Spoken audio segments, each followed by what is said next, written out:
when you actually have leadership that's going to hold somebody accountable. There's a new sheriff in town. His name is Donald Trump. And people are listening. And he is not backing down from items at all. And it was very interesting to listen to a discussion this morning with Donald Trump's former campaign manager, David Bozie, who I have got some auto bites.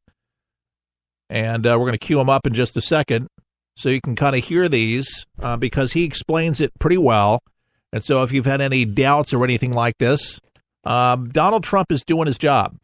There's nothing changed, but the world has certainly showed itself for what it is because we had a leader that didn't lead, and things did get a lot worse in a lot of different places. Nobody wants World War III. Nobody wants the world to fall apart. Donald Trump doesn't want that, and there's nobody in the administration that wants that, or any good American. So take a deep breath today and say everything's going to be okay. Now, what's happening behind the scene? He was asked this morning on Fox and Friends, what's going on? They say there's chaos going on with Bannon and with the White House. There's just utter chaos. Here's what he has to say about it. Well, look, first of all, I'm gratefully, I'm not in there every morning. Yeah, but you talk to them. Of course I do, and I do understand that there are some tensions, but I do understand that they're trying to work it out. Part of the problem is that it's the overblown nature of it, that the press is solely focused on this issue, and it just continues it instead of letting it is interesting. The problem is it never lets anybody breathe, and they understand it. You're in the fishbowl, you're in the White House. These things have consequences, but if these folks have an opportunity to take a deep breath and come together, just like we did during the campaign, just like we did during the transition, I think that it would be best for the president if everybody could come together, be one team moving forward. That's great advice. But everybody has ideas. I mean, can you imagine your brain being like scrambled eggs, hearing like from hundreds of different people? I mean, you have to have a close group. It's called in the West Wing. But people vying for your attention, go this direction, go that direction. I mean, it is an important job. And the president has to make his decisions based off that advice.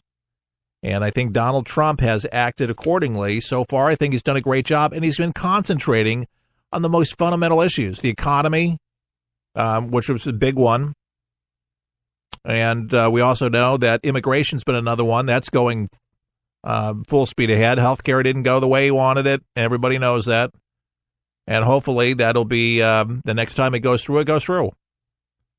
It was something that I don't think they expected such a snafu, but it happened, and you got to try again, and they will try again, and hopefully everybody will be happy, especially the American people. We get what we want, and we don't get hosed over, because that's what Americans are getting, is hosed with their health care prices, which is just a shame. All right, so here it is.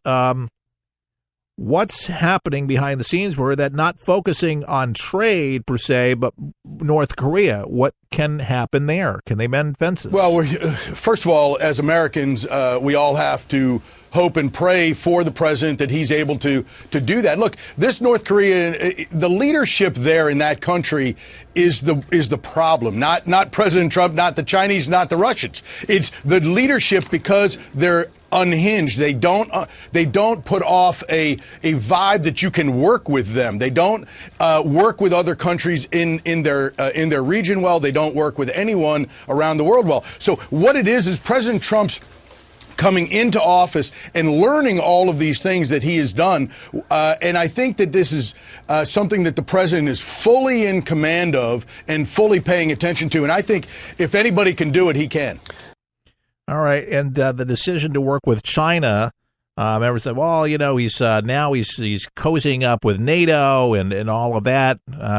Here's just what he had to say, David Bozie, on that subject. Oh, absolutely not. Look, he is our president, and I support him on these things. Look, let's go to China manipulation. Yeah. I understand that that our Treasury Department understands now that China stopped being a currency manipulator in November upon President Trump's election.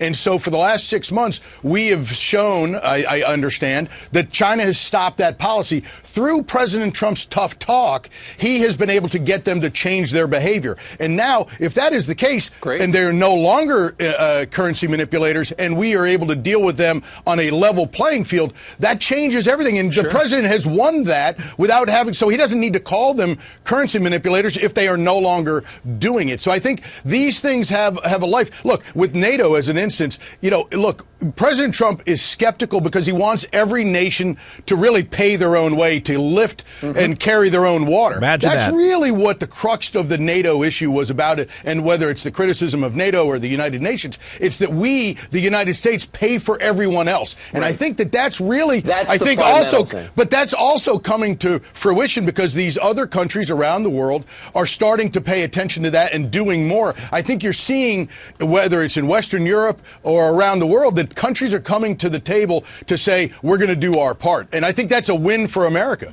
It's a huge win for America. So don't grow faint of heart. He's not losing his track or anything like that. Either these international issues with Pyongyang there in North Korea was interesting to see Greg Palcott there from Pyongyang, seeing the city in North Korea looking so impressive with maybe, 15 buildings showing that it's so prosperous and some Gatorade on the shelves in one of the local stores because they can only show pictures that state-run TV in North Carolina, North Korea can show.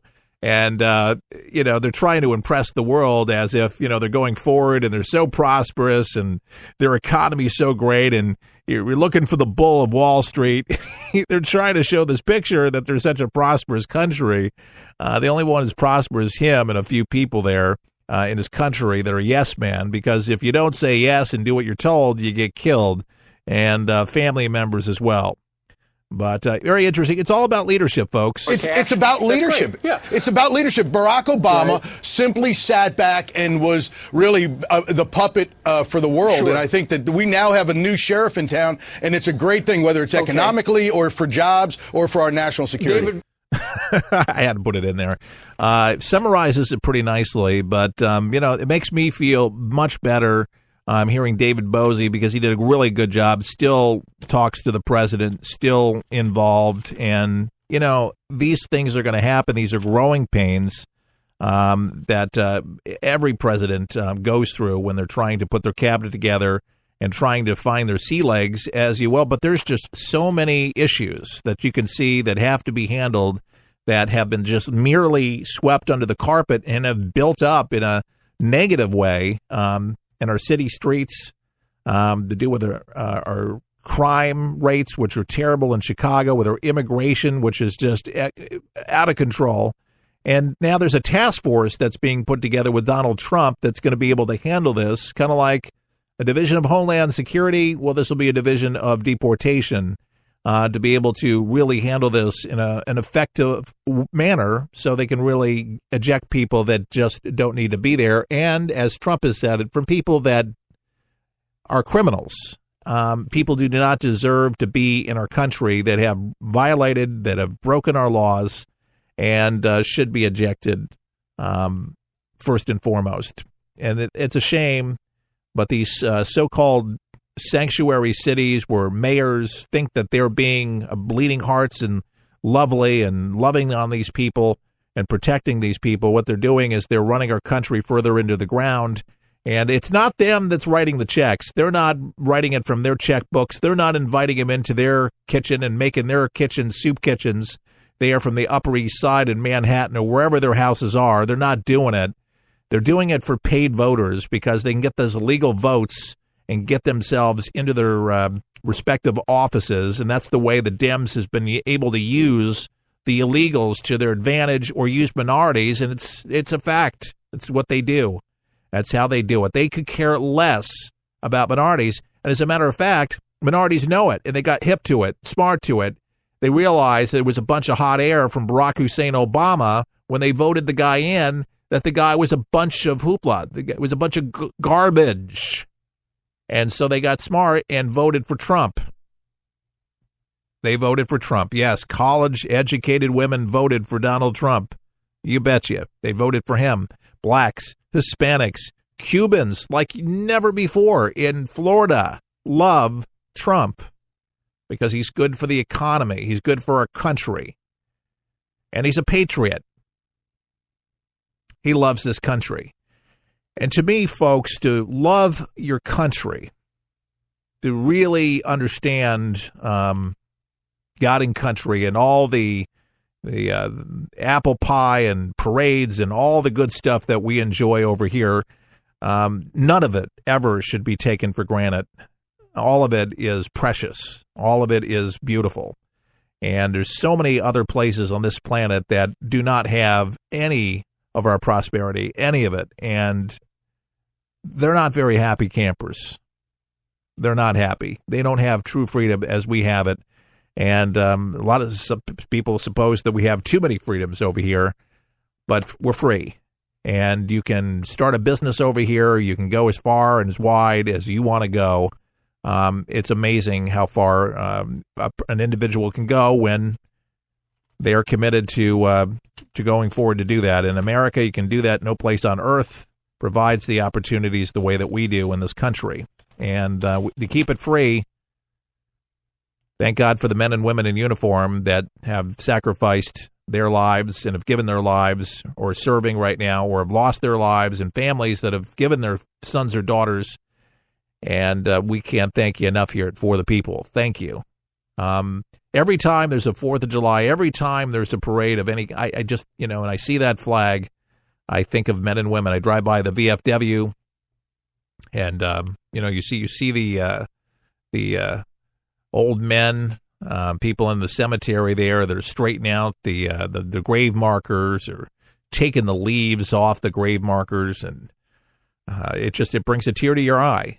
But that's called perspective. It is. I've invited veterans in to tell us what they've done for our country. You just heard from a guy who unfortunately was wronged in the military, but we've had people that have served courageously and have had great experience in the military, and it's not so great experience. But I'll tell you, it's not perfect. People are not perfect. But thank God that we have people willing honorably to do the right thing each and every day. And we have to continue praying for Donald Trump, his administration, and also for our allies that are seeing it Trump's way. NATO's come around and they've decided, you know what, we're gonna start making sure that we have money coming in from our allies and from people that are joined members. And America doesn't need to pay the full bill. They shouldn't have to do that. And we shouldn't. We've been flipping the bill too many times, and that's why our debt has gone up astronomically, and it's cost us in a million different ways. But to get us out of the hole, it's going to take a little work. And I tell people to be patient, but instead you get the flaming liberals over at CNN and CBS and ABC and all the news channels demeaning, trying to just discredit, anything good that Donald Trump does for any American. They're going to sit there and they're going to ridicule it. Anything that he could be construed possibly as a soundbite to say that the guy's so inept, 10 minutes conversation, he says he got it. He had a connection with the Chinese president. And having a connection is a good thing. Anybody in business realizes that there is a connection. In any relationship, you sit down with somebody and you just kind of know. You get together and it's just something's just not there. Something's askew. It's either something is there or something's not. He articulates these things. He's transparent about these things. Remember, Barack Hussein Obama said, what you'll have is one of the most transparent administrations you've ever seen. Remember when he said that? There was nothing transparent about it. There's a lot of baloney going on in that administration. And that's my takeaway for this half hour. Baloney from the liberals. They should get on board and try to solve some of these greater issues that we have, because